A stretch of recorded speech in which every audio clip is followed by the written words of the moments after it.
Hey, this is AJ. Welcome to the Handyman process. In today's video, I'm going to be talking about becoming a self-employed handyman, specifically the job duties, the benefits, and the challenges that go along with being a handyman. So if you've been in this game for a while, you're probably going to know some of the stuff that I'm talking about. Some of it may be new to you.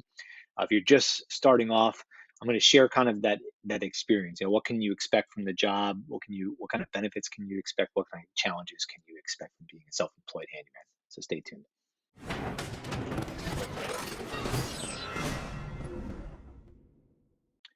Okay, so I'm going to shrink my video down and switch over to some slides as I kind of narrate and talk through that.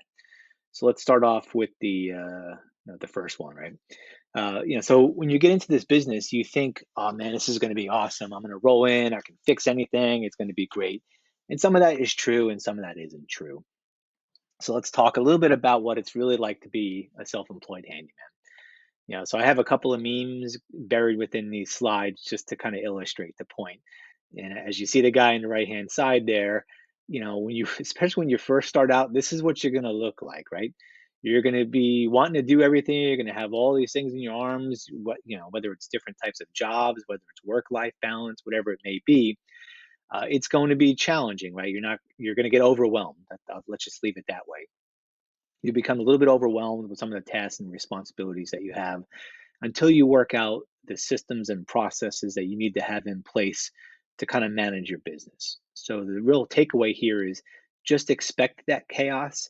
When you get overwhelmed, reach out to some other guys or ladies that are in a similar situation, and you can confide in them. Hey, I'm getting overwhelmed. Are you dealing with this? Am I dealing with that? There's a lot of Facebook groups out there that kind of help out with this. But again, the takeaway is just kind of expected.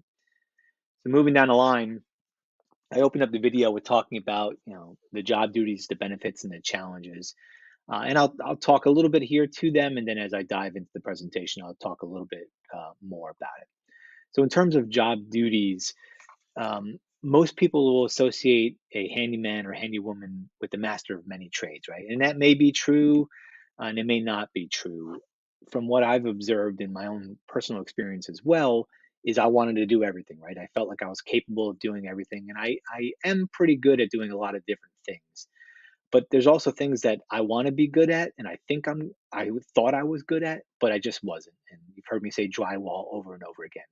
I've had to learn that painful lesson that that's just one of those jobs I just don't want to do. I could probably get better at it, but at this point, I have so many other skills that I have that I just concentrate on those skills. So you'll go through this as well. You'll say, "Oh, I'll do anything." Right? Here's a job. Can you do this? And sometimes you'll take a job and you'll be like, "Oh, maybe I shouldn't have taken that, or I haven't really done that before." So just be honest with yourself and be honest with your clients on that. If you can do certain jobs, do it. If you can't do certain jobs, do it. And don't be afraid to walk away from jobs that you just can't do or don't want to do. The second thing is being the problem solver. This is what I tell my son when he goes out in jobs with me. When he says, "Oh, Dad, anybody can be a handyman." I say, "Yeah, what happens when that screw doesn't come out, or what happens when things don't line up?" This is where your problem solving skills come into play, and I think this is really our biggest benefit as handyman is when things go sideways, we can figure out creative ways to solve those problems. So I'm constantly, telling clients about this. Hey, have you thought about this? Have you thought about that? I like to approach these things kind of from an engineering perspective, look at all the different ways you can approach a problem and then do the trade-offs. I could do this, but it's going to cost money. I could do that. I'd have to take out that wall, whatever it may be. But those problem solving skills, over time, you'll get confidence in your ability. But know that they're underlying within you if you have these kinds of skills, and by all means, utilize them. Look at multiple different ways, especially when things go sideways. Client communication is a big one. You'll see on social media people complaining, "Oh, my handyman never showed up," or "didn't text me, didn't tell me he was canceling." This is probably the easiest one to get your arms around, but also very difficult for some people if you have issues communicating with others. So if you're shy, if you're timid, whatever it may be, it's just something you got to get past, right? The, there's an old saying that bad news doesn't get better with age. So if something disappointing happens, say you had a job lined up and all of a sudden one of your kids, has an emergency, and you have to go take care of it, just communicate with clients, that, hey, I'm sorry I had to go do this and I'm gone. Don't lie to them, right? Don't pretend like your kid is sick and and just not do the job, that's bad practice. But just keeping people in the loop, whether it's good news or bad news, is a pretty big deal. Um, the next one, business management. This is really where my channel is focused on, is talking about the processes, the business processes with managing a handyman business. So I recommend you kind of look into that. You look into the website, the free website I created called iamhandy.org. I use that website to kind of dive a little further into some of the business management practices. And I try to go and I try to grab some of the best content that's out there related to different parts of business management and put it there for you. I go in there every month or two and do some uploads. I probably need to do a little bit more work in there, but being on top of business is a pretty big deal. Okay, then moving down the line to the benefits, right? Why do people want to do this kind of work? You saw the opening meme there with Ben Stiller, kind of walking down rough and tough. Most people get into this business because they want the independence and the autonomy to do whatever they want, and that truly is great, right? It's a double-edged sword, though. It's You have that independence, but you're also fully responsible for everything. But I would say that that is a great benefit. Another one is the varied workload. I really enjoy this. Every day when I get an inquiry from somebody, it's always something different, right? And I like that. I like that I'm doing something different on Tuesday that I'm doing on Friday. The only thing I don't like about that varied workload is I kid out for each job, meaning that I look at the jobs that I have for the day, I go into my garage, I grab all the stuff I need, I throw it in my truck, and then I go. Um, Makes it a little bit tougher with the varied workload. In a perfect world, I would have a van set up with everything I need kind of in the van, but I'm not in that perfect world yet. I'm in the world that I'm currently in. So while I love varied workload, I don't like varied kit outs for each particular job that I do. The next one, direct financial rewards, definitely, right? That first that first job is kind of like the gateway drug into becoming a handyman. You you get that first somebody just paid you $100 to put in a ring camera, and you're like, oh my god, I'm going to be a millionaire if this keeps up. You start running all these numbers in your head, and it's true. If you can get those types of jobs every day, you'll make a ton of money. But as we'll talk about in some of the challenges, it doesn't always happen that way. So understanding your numbers, understanding your value, and then managing your money properly is a pretty big deal. And I'll jump into that a little bit later. And then job satisfaction, right? I work a day job. It's pretty boring. Every once in a while, I have a little bit of satisfaction with that. But generally, with handyman jobs, I'm satisfied, 90 something percent of the time. The homeowners are happy. I'm happy. I did a good job. So I get a lot of job satisfaction, and definitely a big benefit. Now, moving on to some of the challenges. The first one being unstable income, right? There's a seasonality into this kind of work. During the Christmas time, things slow down. Even into January, February, sometimes things slow down. Then all of a sudden, there's a mad rush. It's March right now, 2024, and there's a big rush for all the summer projects, all the gazebos to be built, all those other types of things. So that income is unstable at times. I've been a part-time handyman, so I maintain income stability through my day job, and then I use this as kind of a buffer. And that's another point too. I recommend that if you're going to get into this business, just start off part-time, right? And set a goal for yourself. Hey, I'm going to work 6 months, and I'll make a decision at that point. Or I'm staying, part-time until I retire from my day job, which is currently my plan. It's tough for me to walk away from a six-figure salary loaded with benefits, 401k matching to do this full time. I just won't make that kind of money that I make or have the stability that I make. Um, Keeping in mind, I'm in my late 40s, right? If I was in my 20s, it might be a different story. So depending on your time horizon, that may change. Long hours and demanding work, absolutely. There's when you go out to these jobs, you got to finish them, right? And if you have to stay there an extra 5 hours, you got to finish it, or maybe you're working weekends, tough conditions. I'm down in Texas in the summer; it's just brutal out here. So that can definitely be a challenge, and especially if you're managing or you have a family, you're trying to manage that work life balance. That can be tough because you're spending time away from the family. Marketing and self promotion. I happen to believe this is a strength for me, but a lot of people hate it. Um, so if you're not good at marketing and self-promoting yourself, this is definitely going to be a challenge for you. So digging into resources to help you out with that, whether you learn yourself and do it or whether you hire it out, you got to be honest with yourself. Either you're good at this stuff or you're not good at it, you're learning. And if you're not, don't be afraid to go out and hire somebody and learn what you can, or ask somebody for some mentorship. What are you doing? I try to put out a few videos in this area to show what I'm doing, so feel free to copy or replicate what I'm doing there. And then the final one, the technical and regulatory challenges. This is permits, licensing, all the other kind of red tape that kind of gets in the way of doing things.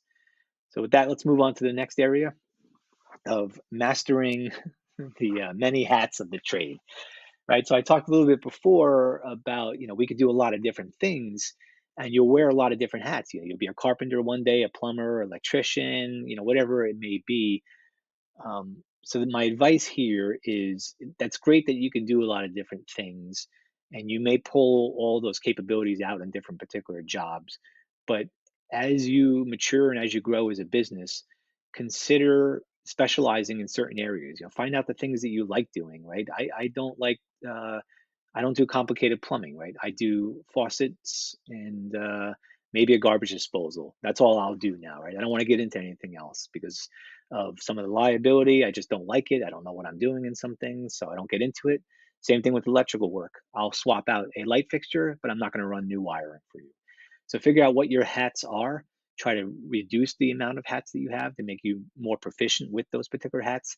And even if you just slim down to a couple of different hats there's tons of work in each of those lanes. So don't be afraid to narrow down and focus on those things.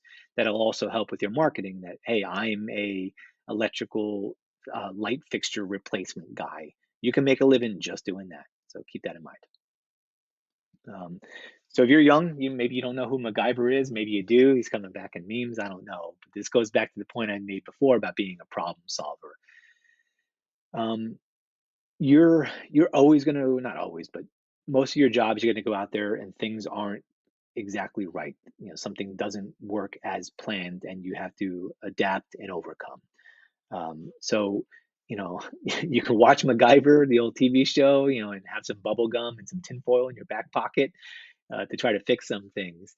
But my recommendation here is, when you have some free time, if you're not a good problem solver, watch videos on different things, right? I watch videos on painting hacks and this and that. So I always have that stuff in the back of my mind. I may not use it for a year, but I may remember, oh, that guy, he used this trick to do this thing. Like a good example, I watched a guy recently that was making templates. He had to make an intricate cut and he needed to build a template. And all he did was he had a hot glue gun and some of those paint stirring sticks. And he basically put down the sticks, glued them together so he had a perfect outline. And he brought that back to his shop and cut out the piece of wood. Right? That's a MacGyver skill, and that's pretty cool. Um, so client communication, right? I talked about this a little earlier, and I put these memes in there as kind of a joke.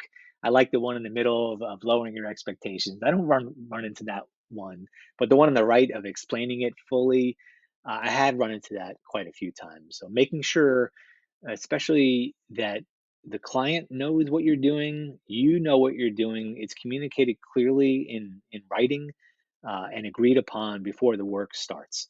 If they're simple jobs, it's pretty straightforward. If it's a more long, drawn out project, this is even more crucial because at some point you're going to diverge and you're going to have disagreements on what you believe to be being done on both sides.